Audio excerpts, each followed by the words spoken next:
adventure in Pipeman on W4CY Radio.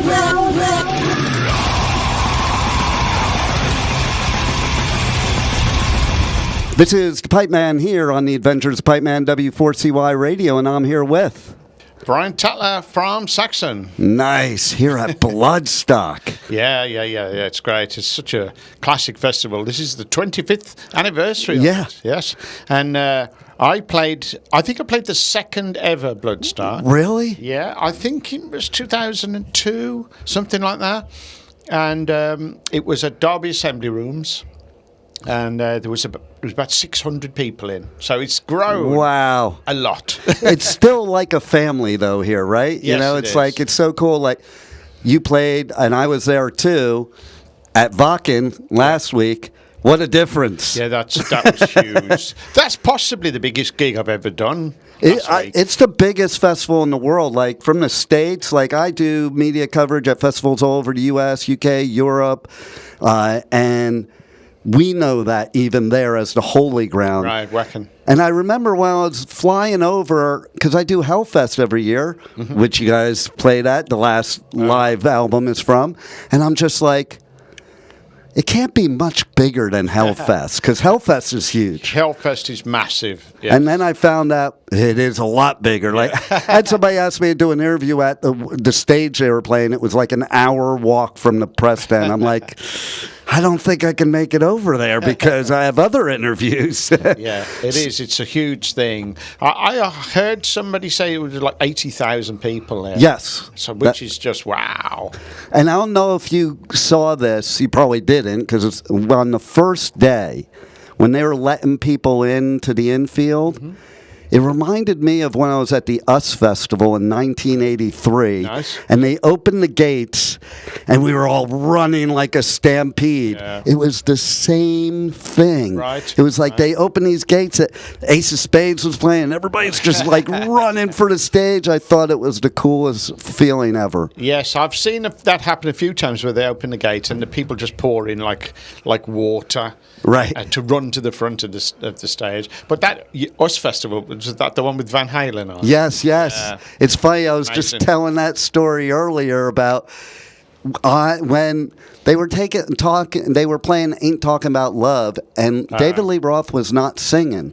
And Eddie looks over him, and he doesn't know what's going on, and then David Lee Roth just yells at 300,000 people, "I fucking forgot the words." Oh, yeah. And they all cheered. Yeah, I've heard that story. That's great. Yeah, it was pretty wild. He's honest. That's better. I know, right? The pretending, or See, making I sure. like it better that way. Like, you guys are humans. Yeah. It's not a recording studio. It's a live show, and mistakes happen, things happen. 100%. Most people don't even notice half the time, except you, the artist. Yeah, the artist beats themselves up. Exactly. I got that bit, or I played that note wrong, or something. Totally. But half the time, the audience, they're there for the show, the energy, and the passion, aren't they? So the experience. And I remember the first time I saw Saxon, which is even before that, when Saxon took out Metallica, and it was in L.A., and I lived there.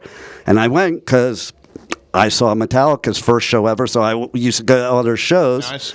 And then they were opening for Saxon, and I'm like, this is the coolest shit ever. Yeah. And that's why I'm here today, because of a band like yours. And apparently they played a load of Diamondhead songs at Yes. those early shows, didn't they? Exactly. More Diamondhead songs than their own. So True. Even though they're opening for Saxon, they're playing Diamondhead songs. I know. It's wild, right? It's bizarre. That is full circle. So what does it feel for you? Like, here we are, 25th anniversary of Bloodstock, and Saxon is headlining after, being a musician for all your life, pretty much. How does it feel to still be around? Well, it's great. I mean, I'm lucky that I can still play, because sometimes, health. Yeah. People, all sorts of things can stop you. And I try and, look after myself as best I can. But it's a real buzz. I mean, they always say there is no drug like being on stage and playing to thousands of people. So It's something we all crave, and we all really enjoy it, and get a buzz. And when we come off, you can tell you've done a show, and it's something special. But these big gigs, I mean, I've spent years in Diamondhead doing clubs and smaller places and all that. So to suddenly be promoted several rungs up the ladder to Saxon, and to be playing these massive festivals like Wacken, like you say, and Hellfest, and now Bloodstock. It's a fantastic feeling, and I'm really enjoying it. I love hearing that, because if you're not enjoying this business, you're in the wrong business, because there's a lot of not fun parts of it. So if you're not having fun, why do it? Yeah, there's always the travel, and being in hotels and aeroplanes and vans and things like that, but you just get on with it, really. It's the end result, isn't it? Making the records, doing the shows. If you want to do that, you've got to be prepared to do the work. Exactly. And now going back to what you were saying about with Metallica, like, what's it like to know that right now, like one of the biggest bands in the world, they were basically just doing Diamondhead covers? Who knew, though, that they were going to become so huge? Right? When I first came across, obviously I knew Lars before he formed Metallica, but when I first heard the early songs, and I had no idea that this band were going to be the behemoth they are today. Nobody did, I don't think. When they were doing Kill 'Em All, and they were on a small label, and at first to me it was just Lars's band. Lars's band have covered a Diamondhead song, and in the end they've covered 4 Diamondhead songs. So it's been a massive help for Diamondhead in sort of respect, and in being an influential band. Not to mention, royalties. Right? For the past 30-odd years, has been an incredible, unexpected bonus. Right? It's got to be kind of weird, too, right? To get probably maybe more royalties from Metallica playing the songs than you playing the songs. Oh, definitely. The main earner is Am I Evil? But, I've been able to sort of live off that for 30-odd years. And then here you are playing with Saxon, Amazing. So, icing on the cake. Right? Like, what a wild ride. Yeah, right. And, it's funny because Lars seems to have connections everywhere, like, of stories. Like, even I have one. Because I used to be, at 15 years old, Armored Saint's first merch company. Oh, right. And I made their shirts and their pins. Like, me and my bro were like, hey, you don't have any merch. Can we make it for you? And we'll give you like 50%. Sure. Because they weren't making anything. Yeah. So Joey and I have been friends for a long time. Nice. And recently, a couple of years ago, he told me something I didn't know. And that... You probably know it, but a lot of people don't.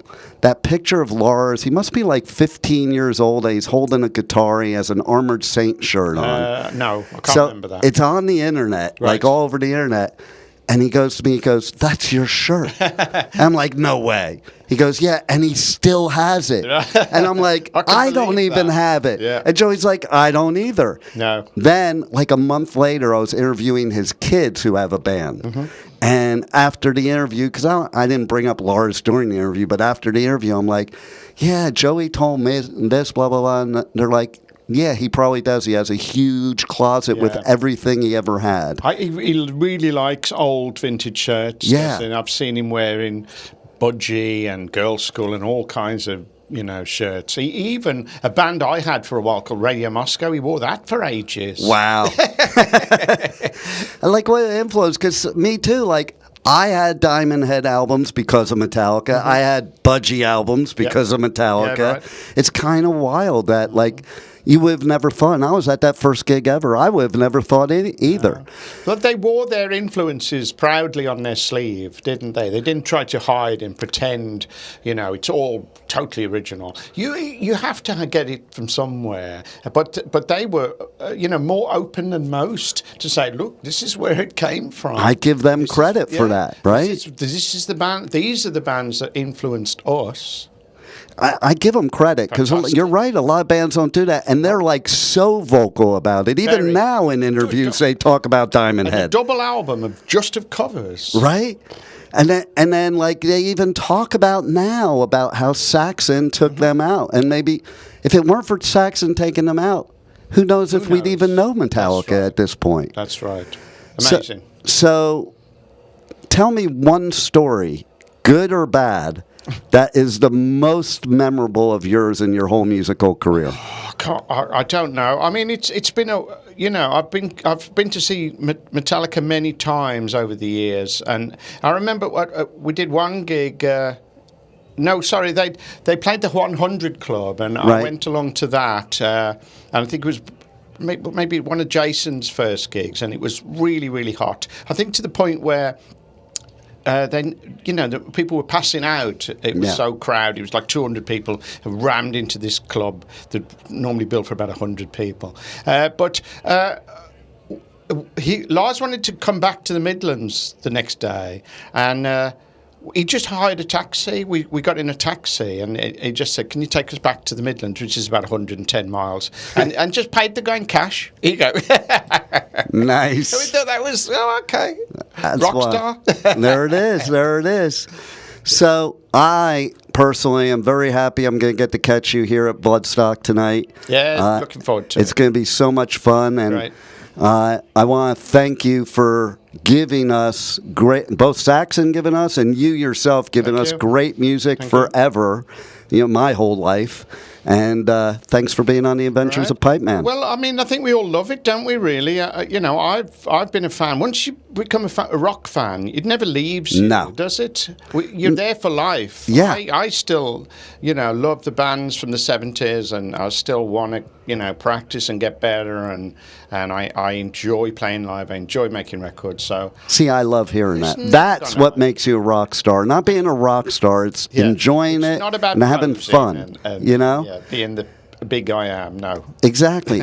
And when people tell me, and I have people that have told it, I used to listen to metal. I'm like, then you didn't really listen to metal, because there's no used to. No. Once a metalhead, once a rocker, always a rocker. 100%. And you are.